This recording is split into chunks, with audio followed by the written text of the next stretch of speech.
الحمد لله الذي أنزل السكينة في قلوب المؤمنين ليزدادوا إيمانا مع إيمانهم. أشهد أن لا إله إلا الله وحده لا شريك له، وأشهد أن سيدنا ونبينا محمد بن عبد الله، والصلاة والسلام على رسول الله وعلى آله وصحبه ومن والاه. فيا عباد الله، أوصيكم ونفسي وإياي بتقوى الله، فقد فاز المتقون. اتقوا الله حق تقاته ولا تموتن إلا وأنتم مسلمون. قال الله تعالى في كتابه الكريم: نعوذ بالله من الشيطان الرجيم، بسم الله الرحمن الرحيم. قد أفلح المؤمنون الذين هم في صلاتهم خاشعون. وقال رسول الله صلى الله عليه وسلم: الصلاة الجماعة أفضل من صلاة فرد 27 درجات. صدق الله العظيم وصدق رسول النبي الكريم ونحن على ذلك من الشاهدين والشاكرين. Hadirin sidang jamaah Jumat rahimakumullah, puji syukur alhamdulillah kita persembahkan kehadiran Allah tabaraka wa taala. Mudah-mudahan dengan memperbanyak syukur Allah tambahkan rahmat nikmat kepada kita semua. Kemudian selawat beriring salam kita hadiahkan buat junjungan alam kepada baginda Rasulullah sallallahu alaihi wasallam dengan mengucapkan Allahumma shalli wa sallim ala sayyidina Muhammad wa ala ali sayyidina Muhammad. Hadirin sidang jemaah Jumat rahimakumullah, adapun judul khutbah pada kesempatan ini MDI Kota Pekanbaru mengamanahkan sebuah judul, yaitu salat yang berkualitas. Masyarul muslimin sidang jemaah Jumat rahimakumullah, Allah Subhanahu wa taala mengatakan di dalam Al-Qur'an, qad aflahal mu'minun alladzina hum fi salatihim khashi'un. Beruntunglah orang-orang yang beriman, yaitu mereka yang melaksanakan salat dengan khusyuk. Tetapi ada ayat yang lain yang mengatakan dalam Al-Quran, fawailul lil musallin alladzina hum an salatihim sahun. Celakalah orang yang salat, mereka yang melalaikan salatnya. Hadirin sidang jemaah Jumat rahimakumullah, Allah Subhanahu wa taala mengatakan hal yang demikian, maka ada yang beruntung, ada juga yang celaka. Maka oleh karena itu, mari kita tingkatkan kualitas solat kita. Karena solat adalah merupakan amal ibadah yang pertama kali dihisab oleh Allah Subhanahu wa taala. Apabila baik solatnya, maka baiklah seluruh amal yang lainnya, diterimalah amal yang lainnya. Tetapi apabila rusak solatnya, maka seluruh amal yang lain akan ikut menjadi rusak. Hadirin sidang jemaah Jumat rahimakumullah, di dalam kaifiat solat tentu kita harus memahami dan menguasai mengenai tentang ibadah solat tersebut. Yang pertama, apabila kita ingin meningkatkan kualitas solat, yaitu niat kita perbaiki. Jangan kita niat karena ingin dipuji, karena niat malu sama tetangga, sama mertua, sama menantu, sama anak, sama orang lain. Tapi perbaikilah niat. Innamal a'malu binniyat wa innamal likulli imri'in ma nawa. Sesungguhnya amal perbuatan tersebut tergantung daripada niatnya, maka dia akan memperoleh apa yang telah diniatkannya. Niat karena Allah, melaksanakan perintah Allah hanya karena Allah, bukan karena yang lain, bukan karena pujian, riak dan lain sebagainya, tapi semata-mata melaksanakan perintah Allah karena Allah Subhanahu wa taala. Jangan sesekali dalam hati kita melaksanakan ibadah karena yang lain, karena orang lain, karena pujian. Maka di dalam hal ini pernah terjadi di masa Rasulullah SAW. Rasulullah berkata, yang paling aku takutkan pada umatku nanti adalah yang melakukan syirkun asghar. Sahabat berkata, ma huwa syirkun asghar ya Rasulullah? Apa itu syirik asghar ya Rasulullah? Syirkun asghar ma huwa riya. Syirik asghar itu adalah riya. Jadi kalau riya, kita melakukan sesuatu ibadah, maka kelak akan Allah katakan kepada orang liar tersebut, ini amal perbuatan ini bukan karena aku, tapi karena si orang, si polan, si orang, dan karena ini, karena itu, bukan karena aku. Maka pada hari kiamat kelak, bukan Allah masukkan ke dalam surga, tetapi alqaitu finnar, Allah lemparkan ke dalam api neraka. Siapa itu? Adalah orang-orang yang beribadah karena riya. Yang pertama, perbaiki niat. Yang kedua, kita berwudu dengan sempurna. Dari rumah kita ingin beribadah, perbaiki dulu niatnya. Kemudian wudu kita sempurnakan. Allah katakan dalam Al-Quran, a'udzubillahi minasyaitonirrajim, idza kuntum ila shalah faghsilu wujuhakum wa aydiyakum ilal marafiq wamsahu bi ru'usikum wa arjulakum ilal ka'bain. apabila kamu ingin melaksanakan solat, maka basuhlah mukamu, kedua tanganmu sampai siku, kemudian sapulah sebagian kepalamu, dan basuhlah kedua kakimu sampai ke mata kaki.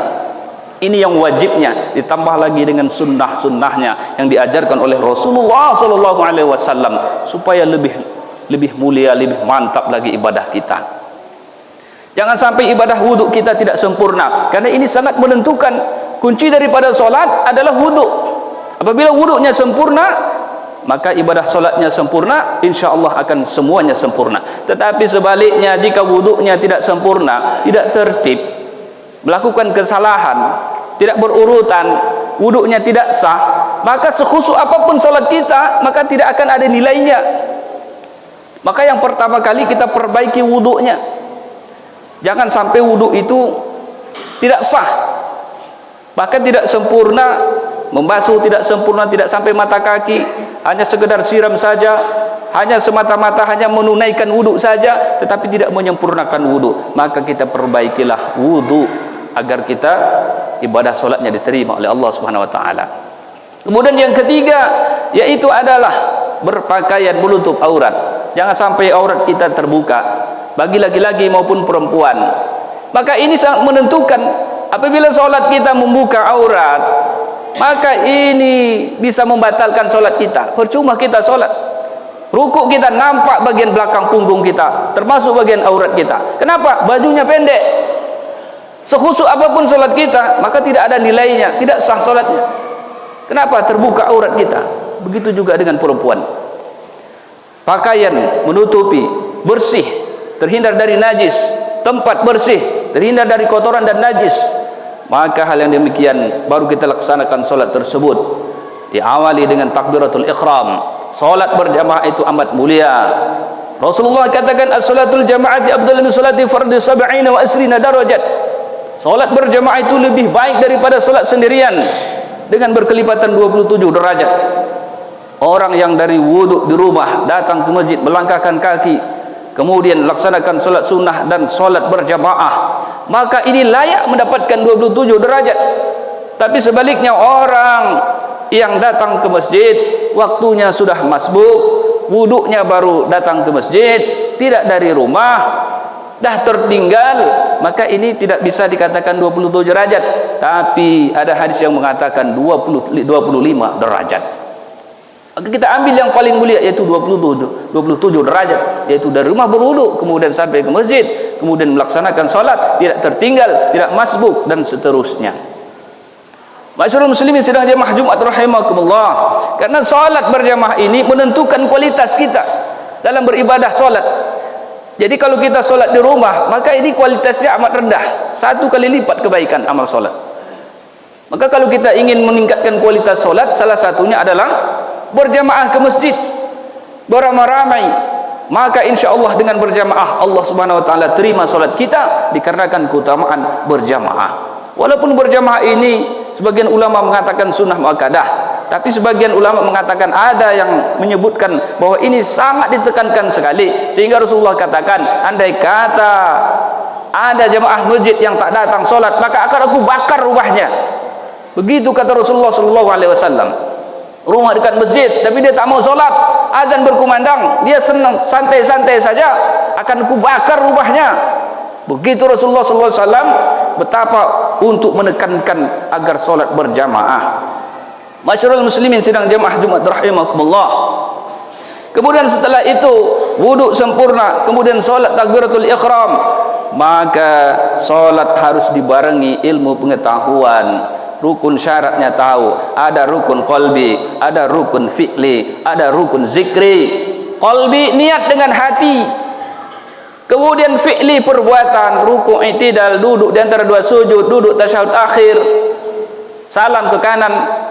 Ini merupakan salah satu yang disebut dengan rukun fi'li perbuatan. Jangan sampai perbuatan kita dalam solat tidak sempurna.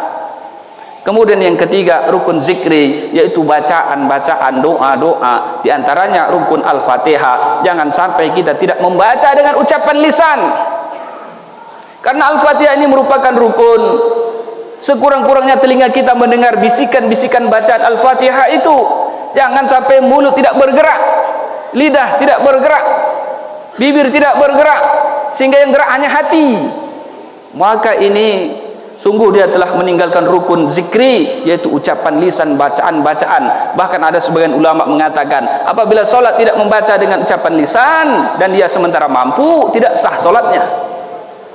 Maka harus ditunaikan rukun qalbi, rukun fi'li, dan rukun zikri. Itu disebut dengan rukun 13 menurut Imam Syafi'i. Hadirin sidang jemaah Jumat rahimakumullah. Kemudian solat ini harus dibarengi dengan kekhusyuan, ketawaduan, kerendahan dan menghinakan diri di hadapan Allah Subhanahu wa taala. Karena kita beribadah kepada Allah, kita rendahkan diri kita di hadapan Allah, dan kita senantiasa mengharapkan ridha Allah. Ditanamkan dalam hati kita ketika kita solat, apa yang mesti kita lakukan dalam solat. Rasulullah katakan, anta'budullaha ka'annaka tarahu fa illam takun tarahu fa innahu yarak. Engkau beribadah seakan-akan engkau melihat Allah, dan jika engkau tidak melihat Allah, maka Allah sedang melihat engkau. Inilah apabila kita menanamkan dalam solat yang demikian, kita seakan-akan sedang berhadap Allah, maka solat tersebut insya Allah akan merasakan kenikmatan dan keindahan, dan sangat luar biasa di dalam solat tersebut. Kemudian di dalam solat tersebut kita harus menanamkan rasa cinta dan rindu kita kepada Allah Subhanahu wa taala. Di dalam kitab Sirrul Asrar karangan Syekh Abdul Qadir Al-Jailani, yaitu solat kita senantiasa mengharapkan keridhaan Allah, rindu kepada Allah Subhanahu wa taala. Jadi tidak hanya solat itu hanya sebatas kewajiban ataupun hanya sebatas kebutuhan, tapi solat didalami lagi dengan kerinduan kepada Allah Subhanahu wa taala. Inilah solat yang dilakukan dengan zahir dan batin, karena solat tersebut adalah berhadap hati, berhadap raga, berhadap seluruh jiwa raga kepada Allah Subhanahu wa taala. Maka solat tersebut dia dibarengi dengan tata cara yang tepat, rukun syarat yang tepat, niat yang baik, kemudian hati yang ikhlas, tunduk tawaduk kepada Allah, kerinduan kepada Allah Subhanahu wa taala. Insyaallah solat yang demikian itu berkualitas dan berkesan, dan sehingga solat kita diterima oleh Allah Subhanahu wa taala, dan levelnya, tingkatannya lebih tinggi daripada solat yang biasa-biasa kita lakukan. Fa'tabiru ya ulil absar la'allakum turhamun. Allahumma shalli wa sallim wa zid wa an'am wa tafaddal wa barik bi jalalika wa kamalika sayyidi ibadik wa safi ubadika sayyidil arami wal wajali wa ibadi tayyibati wal haram sayyidina